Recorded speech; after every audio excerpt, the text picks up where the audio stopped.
What's up, everyone? All right, so in today's episode, I'm going to break down my trades from the morning. I'm going to share with you the stocks I chose, why I thought they had the potential to go higher, and I'm going to walk you through my entries and my exits. Now, as I sit here right now, I'm up over $28,000 on the morning, which is a great day. But we know we've got our work cut out for us this week because it's a short week. Markets were closed yesterday, Monday, for President's Day, so we've got 4 days this week. My daily hot market goal right now is $20,000 per day.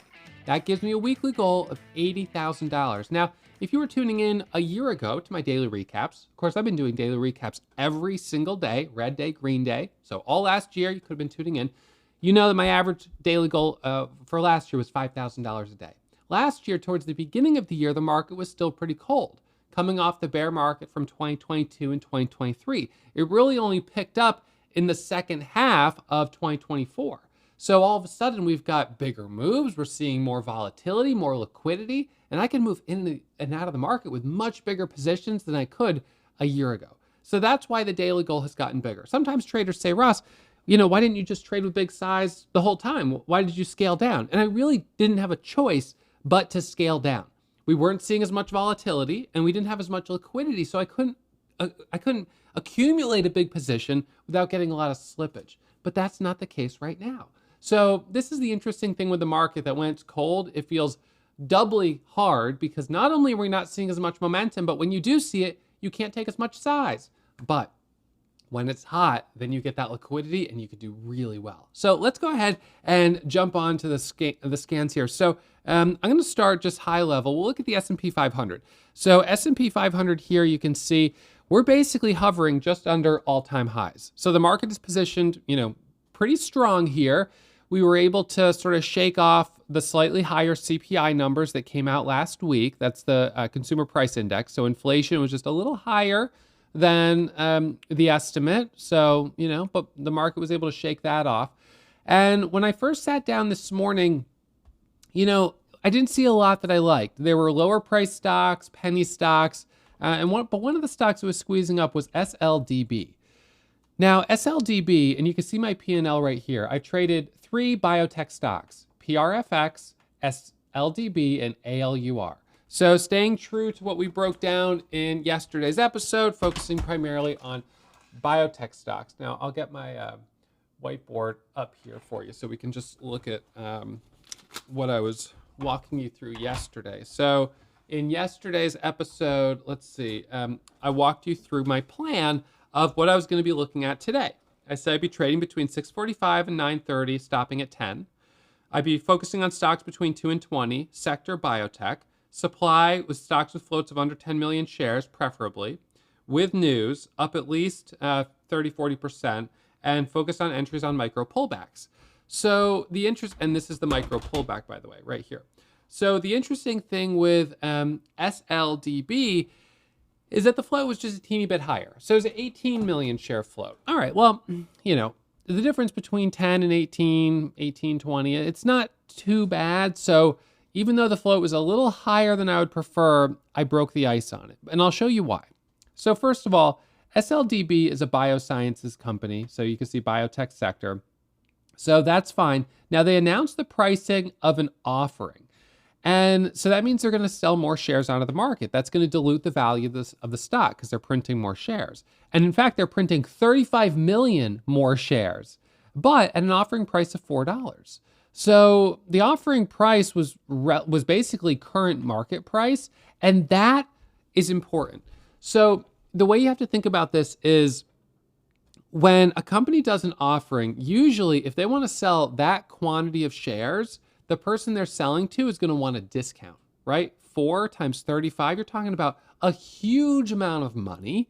And so they're going to say, I want a discount on the current market price. And they're probably entitled to get that if they're going to write a check for $120 million. But they didn't. They are doing it. This offering is right at $4 a share. And so what they also did is they put out a headline on positive initial clinical trial data. And so I think that they tried to soften the sort of bad news of the offering with this good news that they put out at the same time. So when the stock first kind of started moving, I looked at it and it had popped up here and then sold off hard and then rallied back up to 5. And I thought, well, I had it up right here at 5. I could have easily gotten in at 5, and I chose not to. The reason I chose not to is because I looked at the daily chart, and I noticed that the 200 moving average here was at about 580. And I thought, we're kind of close to that resistance level. I don't think this is going to work. And, the offering news, that's not really that great. So I really didn't think this was going to work. And I was wrong. So this started squeezing without me. And basically it goes, as you can see, from 5 all the way up to a high of $8 and nearly 50 cents right there. And so this is what I did. It starts pulling away. And so now I'm thinking, all right, shoot, this has gone from 5 to 530 to 540, right? So this is the area where it's starting to move. But as it gets closer to that level, which is 560 or 580, I'm thinking 200 moving average. It just blasts through 580 and goes straight to 6 right here. And so this is what I did. I say, you know what? If it's holding 6, I'll buy. And so that was where I got in, right there.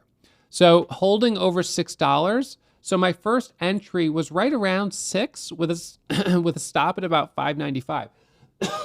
So that was my first entry right there. And so I'll show you. Those are the 10,000 shares that I bought right there. So 598, $6, $6, and 602. So that was my first entry. Okay, so we got that pop, we got that break, and I was like, okay, awesome, we're holding 6. So then from there, we squeeze up to 640. I take a little profit up here. It goes sideways, but it holds, and then I add back right here for the break of 550. Sorry, 650. We go immediately up to 7 and all the way up to 740. Amazing. Then we pull back again. We get a dip, and then we rip back up even higher, and we go, well, actually, we sort of do this like pop up, then we pull back, and then we break higher, then we pull back, and then we push up to about 840 before pulling back a little bit more.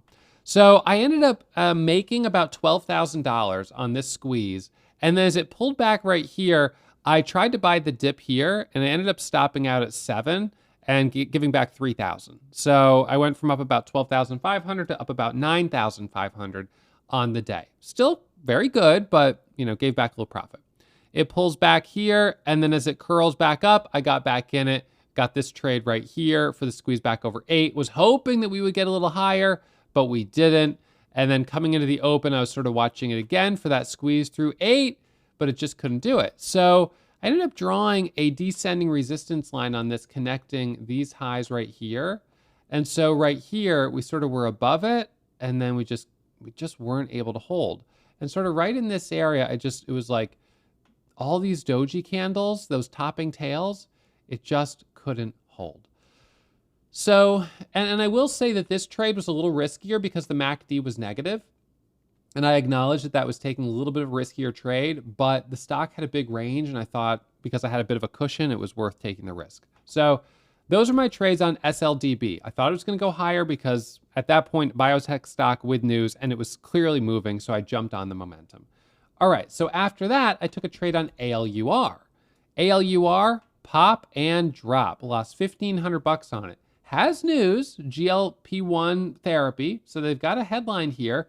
And a lot of the headlines that have been around weight loss, diabetes or obesity, things like that, have done well. So that kind of surprised me, but it is what it is, took the loss on it. Now, this had a big day and was my biggest winner from January back here, but, now it's on the backside of that move. So took the loss on that. All right, next stock, PRFX. So PRFX comes out with some news, and this is what was really interesting. It popped up here and dropped. There was no news. And then this was the moment they released the news. So I was like, I don't know, does it feels like someone maybe had the news sooner?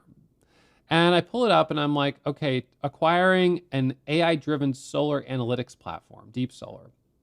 I'm like, all right, it's not a biotech stock.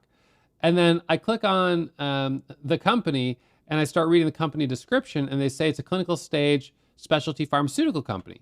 So I'm like, what the hell are they doing buying a AI solar company? I'm totally confused. And I'm thinking, this doesn't make sense. If it's a biotech stock, I'm expecting biotech news, not acquisition of something solar related. So I really didn't know what to think of this thing, but clearly it was moving, right? So here's what I did. It squeezes up to a high right here of about 375. It pulls back, it holds the VWAP, and I took a position right here, first entry 363, added 3,000 shares, and then I added 364, 365, and I was looking for the squeeze through 375. We got to move up to 380, all the way up to a high here of 390. We pull back, we pop up to 4, we pull back, we squeeze a little higher up to 440, and I'm booking profit on the way. We pull back, we pop up, we pull back, we push a little bit higher, and that right there was about $17,000 of profit. Boom. So those were really the big trades from today. Now I continued trading PRFX. We had this consolidation here, tried to time this trade, and then another stretch of like 4 doji candles in a row. I said, this is not worth trading. I'm not going to take this trade here. It's such a tug of war. I said, if it drops, it's going to pop, and if it pops, it's going to drop. I'm just leaving it alone. But I took a final trade on it right here going into the open. We did retest that pre-market high, but we didn't squeeze through it, which is what I was hoping would happen, right? That move higher. So it is what it is. Overall, decent, but we kind of got into this wedge here, or this just channel with resistance at 550 and support down here at 479. But then we broke below it, back above and back below. So those are my trades basically at pre-market and then going right into the open. And then STAI, this one is the one where I feel like I left money on the table by not trading it. So STAI starts to squeeze, and in the first 5 minutes, I'm still focusing on PRFX. So then I see this at about 260, and I'm like, no, I don't know. I'm not sure. Is it Biotech? And I'm like, no, it's not Biotech. So I don't know. We had CETX, by the way, that popped up. Secures $1.2 million order for border protection deployment in Texas, popped and dropped. So I was kind of just thinking, I don't know if I should go off of Biotech right now. Anyways, nice micro pullback at 260, goes up to 280. Micro pullback at 280, goes up to 320. Micro pullback at 320, goes up to 4, and that was the high. So we had a couple daily levels on this. One was the high back here, which was about 281. And then above that, we had room up to this level here, which was about 334. So a couple nice levels. That was a nice move.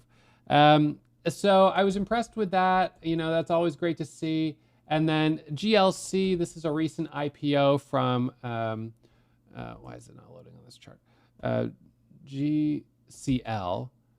No, I've got it loaded over here. I'll just switch charts. So this is a recent IPO right here.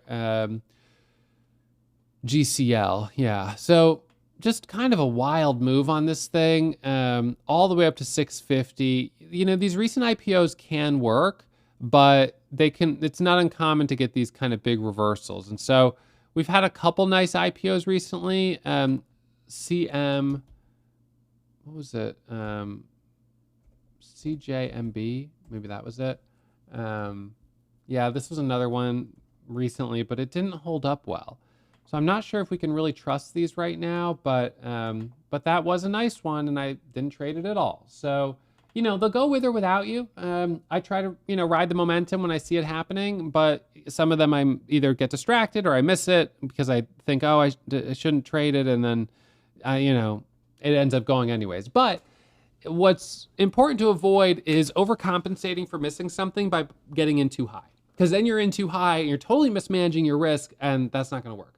So if you guys enjoyed this recap, I would encourage you to check out the 2-week trial at Warrior Trading, where you can get access to this platform right here, the scanners, the news feed, the charts. You'll also have access to our chat room. You'll be able to listen to me while I'm broadcasting. You'll be able to see my positions. My position window is displayed right here. So in real time, you can see my cost basis, if I'm up, if I'm down, etc. So you can watch me trade, and you'll also have access to a selection of classes from the Warrior Pro curriculum, so you get a sense of whether or not this strategy that I trade every single day would be a good fit for you. So I hope you guys check out the 2-week trial. It's $20. I think it's money well spent. And I will see you guys live streaming tomorrow morning at 7 a.m. A reminder, as always, trading is risky. My results aren't typical, so please manage your risk, take it slow, and I'll see you guys in the morning.